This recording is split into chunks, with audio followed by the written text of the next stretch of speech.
그날 밤은 모두들 입을 다문 채 난로 주변에 앉았다.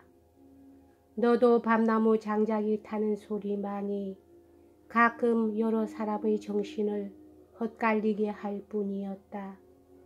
아무리 원만한 가정이라고 하더라도 가끔 묘하게 기분이 답답하게 막히는 순간이 찾아드는 법인데 바로 지금이 그러했다. 그때 한 아이가 기쁜 듯이 큰 소리를 질렀다. 벨이야, 벨이 울리고 있어요. 제기랄 하고 시장은 외쳤다. 생지로겠지. 인사를 핑계 삼아 다시 이러쿵 저러쿵 잔소리를 늘어놓으면 나도 해줄 말이 있어. 너무나도 지나쳐. 인사를 할 일이 있으면 반려노에게 하면 되지. 그 고약한 과격파의 신문이 이 일꾼의 냄새를 맡고 나를 95시 취급을 하면 어떡한단 말인가. 이때 검은 턱 수염에 아주 잘생긴 미남자가 하인의 안내를 받으며 들어왔다. 시장님 계십니까? 저는 제로니모라고 하는 자올시다. 여기 편지가 있는데 이것은 제가 나폴리에서 떠나올 때 대사관 소속의 보베지 씨께서 시장님께 드리라는 부탁을 받고 가지고 온 것입니다. 그렇군요. 바로 아흐레 전의 일입니다. 하고 제로니모 씨는 쾌활한 태도로 레날 부인 쪽을 보며 말을 계속했다. 보베지 씨는 부인과 친척이 되시는 모양인데 저도 평소 정답게 지내고 있습니다.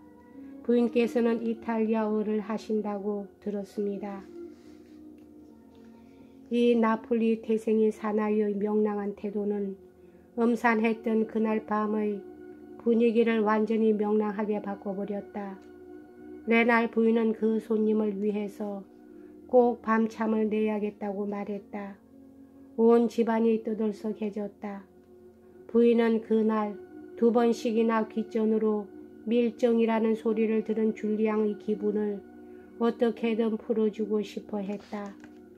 제로니모 씨는 유명한 가수로서 상류사회의 인물인데도 아주 쾌활한 성격이었다. 그 두 개의 성질은 오늘날 프랑스에서는 이미 거의 양립할 수 없게 되어 있는 것이었다. 그는 밤참을 먹은 뒤 레날 부인과 함께 낮은 소리로 이중창을 노래했다. 재미있는 얘기를 몇 가지고 들려주었다. 밤 1시가 돼서 줄리앙이 자러 가자고 해도 아이들은 말을 듣지 않았다. 지금과 같은 얘기를 좀 더 해줘요 하고 맏아들이 때를 썼다. 이번은 나의 얘기입니다, 도련님. 제로니모는 다시 얘기를 꺼냈다. 지금으로부터 8년 전이니까 나도 도련님처럼 나폴리 음악학교의 어린 학생이었지요. 도련님과 똑같은 나이 또래였다는 의미지요. 그러나 분하게도 나는 아름다운 베리에르 시의 유명한 시장님의 아들이란 훌륭한 신분은 아니었어요. 이 말에 레날 씨는 자기도 모르게 한숨을 내쉬고서는 부인의 얼굴을 보았다. 진가렐리 선생님은 말이죠. 하고 젊은 성악가는 조금 과장된 악센트를 붙여서 아이들이 웃음을 터뜨리게 만들었다. 진가렐리 선생님은 아주 엄격한 선생님이셨어요. 음악학교에서는 선생님을 좋아하는 사람은 아무도 없었는데도 선생님 쪽에서는 언제나 모두들 선생님을 좋아하고 있는 듯한 얼굴을 하고 있지 않으면 마음을 내켜 하지 않아요. 나는 틈만 있으면 학교를 빠져나와 음악을 들었지요. 생카를리노라는 조그만 극장을 곧잘 드나들었어요. 그곳에서는 아주 훌륭한 음악을 들을 수가 있었어요. 그런데 딱한 일이 있었지요. 보통석이라도 팔수를 받았어요. 어떻게 그 돈을 마련했던지 모르겠어요. 워낙 큰 돈이니까요. 여기에서 그는 아이들의 얼굴을 들여다보았다. 아이들은 웃기 시작했다. 생 카를리노 극장의 지배인인 지오반노네 씨라는 분이 어느 날 내 노래를 듣게 됐어요. 내가 꼭 13살 때였는데 이 아이는 정말 귀중한 보배다 라고 말씀해 주셨어요. 자네를 써줄까? 그분이 나를 찾아와서 말씀하셨어요. 그러면 얼마나 받을 수 있나요? 한 달에 42카야, 즉 160프랑인 셈이지요. 여러분, 그러니 하늘이라도 날아오를 듯한 기분이더군요. 그러나 그 까다로운 진카렐리 선생님이 나를 내보내 줄까요? 하고 나는 지오반노네 씨에게 물었지요. 그러자 그는 나에게 맡겨두라로군요. 하고 장남이 큰 소리로 외쳤다. 맞았습니다, 도련님. 지오반노네 씨는 이렇게 말하셨어요. 자네 하여간 계약 수속만은 해두자고 사인을 하니 3듀카 주시더군요. 그때까지 구경도 못한 큰 돈이지요. 그러고 나서 어떻게 하면 좋은가 방법을 가르쳐 주었습니다. 이튿날 나는 그 무서운 진카렐리 선생님에게 면회를 청했지요. 나이든 하인의 안내를 받아 방으로 들어갔습니다. 무슨 볼일이냐? 장난꾸러기 꼬마야. 이것이 진카렐리 선생님의 인사였어요. 선생님, 지금까지의 일은 제가 나빴다고 생각하고 후회하고 있어요. 이제 절대로 새 울타리를 다 넘어서 학교를 빠져나가거나 하지 않겠어요. 앞으로는 더욱더 공부할 작정이에요. 너희 베이스는 내가 지금까지 들어본 적이 없을 만큼 아름다운 목소리다.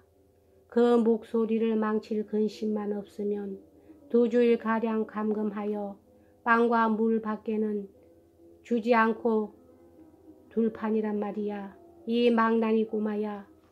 선생님, 저는 전교의 모범생이 될 작정입니다. 저를 믿어주세요. 그러나 한 가지 부탁이 있습니다. 만약 누군가가 와서 학교 밖에서 나에게 노래를 시키겠다고 요청해도 거절해 주셨으면 합니다.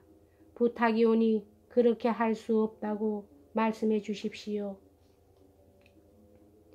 대체 어디 있는 누가 너처럼 변변치 못한 애에게 부탁하러 온단 말이냐. 내가 학교를 나가는 것을 내가 허락하리라고 생각하고 있느냐. 나를 조롱할 셈이냐. 자, 돌아가라, 돌아가. 이렇게 말하면서 선생님은 나의 엉덩이를 발로 차려고 했습니다. 그렇지 않으면 식사로 빵만 주고 가도 놓겠다. 1시간가량 있자 지오반노네 씨가 교장 선생님께 와서 말씀하셨어요. 부탁드릴 것이 있어 찾아뵈었습니다. 한 제사 모으도록 해주시지 않겠습니까? 즉 제로니모를 양도해 주셨으면 합니다.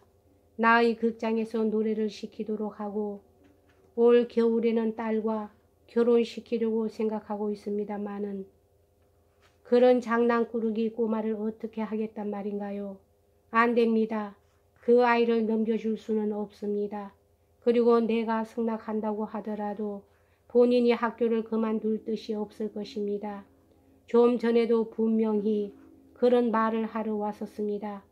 본인의 의사만이 문제라면 하면서 지오반노네 씨는 아주 소중스러운 듯이 나의 계약서를 포켓에서 꺼내면서 말했습니다. 말보다는 증거. 자, 보시다시피 사인이 들어있습니다.